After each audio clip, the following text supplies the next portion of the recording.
Today on The 10 Show, I hope you are hungry. We have an amazing cook. On The 10 Show, I'm sorry, Angela, I keep getting that mixed up. Angela, I'm giving you my 20 to life stare right now. You did your time, and now you're doing some amazing things in the kitchen. Angelo Lutz cooking some great meatballs today. We have former mobster Angelo Lutz cooking in the 10 Show kitchen.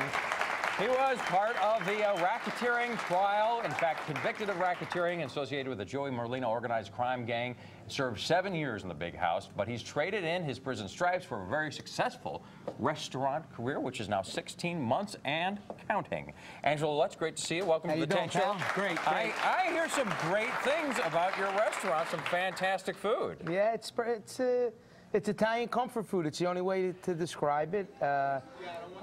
Basically, when I came home from prison, no one wanted to give me a job as a convicted felon. It's very hard to re-enter society. And, you know, went all over, pounded the street, asked catering friends of mine in South Philly. Nobody wanted to help me. So you know what? I lost my mother while I was in prison. I'm an only child. And my father was deceased prior to the trial. And, you know, I just put my house up, everything I had, and found this place in Collingswood, New Jersey. It was a hot dog joint. And we converted it into the Kitchen Consigliere's Cafe. Like I said, it's just traditional comfort food. There's nothing fancy about it, just a lot of good food, atmosphere. I have a great clientele there, great wait staff, great cooks. Did you learn the craft in the big house, or No, where were you? I always liked to cook. I mean, Was it your mom that taught you? Well, me and my mother had opposing opinions of how we cook. You know, God rest her soul, she would give us a problem in there right now if she saw the way we do things. She was the one that wanted you to go to the mob, though, right? No. You know what? I didn't go into the mob. You know what happens? It's people, places, and things. I don't hide from my past. I always make it a part of who I become. It's always going to be there. Right now, we're worried about the Kitchen Consigliere. We're worried about possibly a reality show. We have other things. You've served your time, and now you're serving up from all reviews so far some great food. Yeah, we do a good job. But what we're here to do today is cook meatballs. Okay, meatballs. Okay, meatballs, okay? When you grow up in South Philly, meatballs was a real big thing. So we're going to start off with some beef, veal, and pork. And when you went to the store, your mother drug you along, and you heard her say to the butcher, make sure you grind it 2 times. Why, I don't know, but that's what our mother said. So we start with beef, veal, and pork. We add a little bit of salt. Now, this isn't rocket science, so we're not measuring anything. You know, this is Italian cooking. A little of this and a little of that. And at the end, you come up with something pretty good. So we take some Romano cheese. Some people prefer to use Parmesan. We take a couple eggs, which we've already beaten up ahead of time. See, a lot of people think that Romano and Parmesan are the same thing. No, they're 2 different cheeses, and especially the biggest farce is I want Locatelli cheese. Locatelli is a Romano cheese. It's just a brand. Oh, I got to have Locatelli. People don't understand. It's Romano cheese. So what we're going to do is we have the salt, we have the pepper. We're going to add a little bit of garlic, okay? We're going to add some olive oil, okay? And we're going to start to mix this together. We're going to get it real wet, okay? Like Did you eat good while you were in? You'll be surprised what you could do with a Really? microwave oven. Yeah, we cooked in there. You had a microwave oven? And we had, yeah, well, you know, prisoners do have rights. I mean, after all, we don't lose everything. No, but I'm saying, yeah, they have microwave ovens. They have a canteen. Now, this is wet. This is the consistency you want. Now, some people use wet bread. Some people put the bread in milk. You know, everybody's grandmother, nonna, whatever you call her mother, did it differently. In the restaurant, we just use some breadcrumb. And what we're looking to do right now is we're looking to bind this. We want to get it nice and tight so that we can roll it.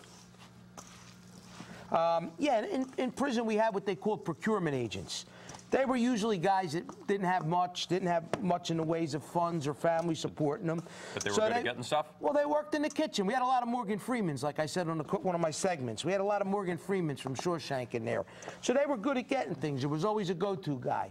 So there was always a go-to guy for the number 10 can of tomatoes. We were able to buy olive oil and garlic in there.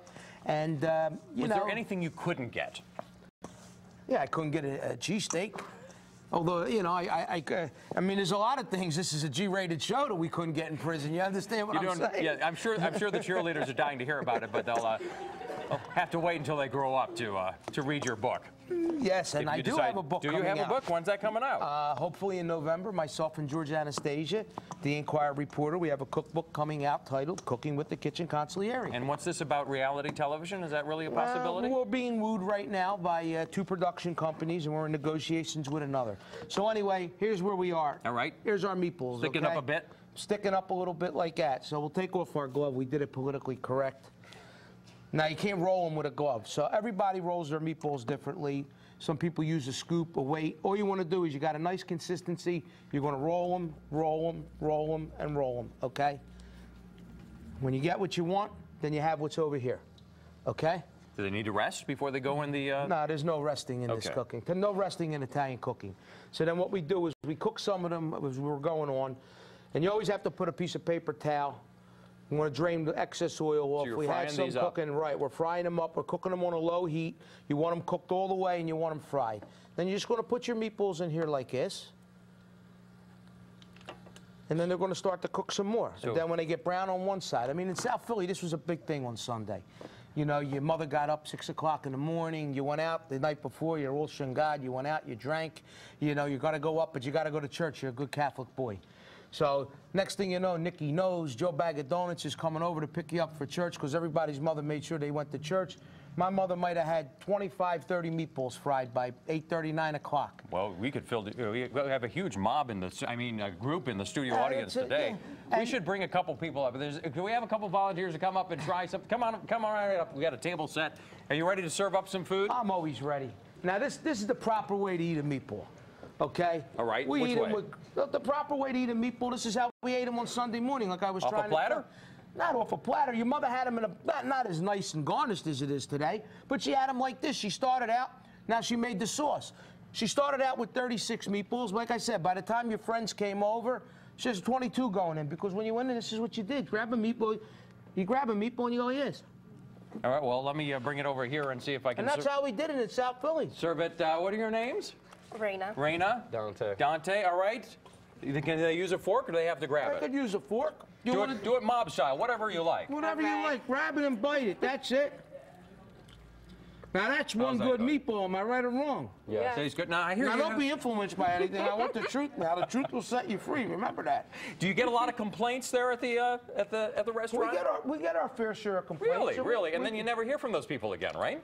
I turn them over to the complaint department. More on that in your forthcoming book. Do you have some vegetarian things on there, too? Of course I do. Because I brought my fork. I just want to try them, Angelo. Real fast. Where should I start? Well, here's what we have. First of all, these are 2 appetizers that we have. Here? This is a stuffed pepper with vegetable risotto and a port wine marinara reduction. Wow. Okay, we'll put the recipe for the meatballs on our website. And hold on, let me try this. Okay. Oh. We also have an eggplant and apple. Oh, my Godfather. This is fantastic. To die for. That is fantastic. Second to none, correct? Second to none. Angelo, you've done it again. Angelo, thank you so much. All right. Come back and cook for us again. You got it. No problem.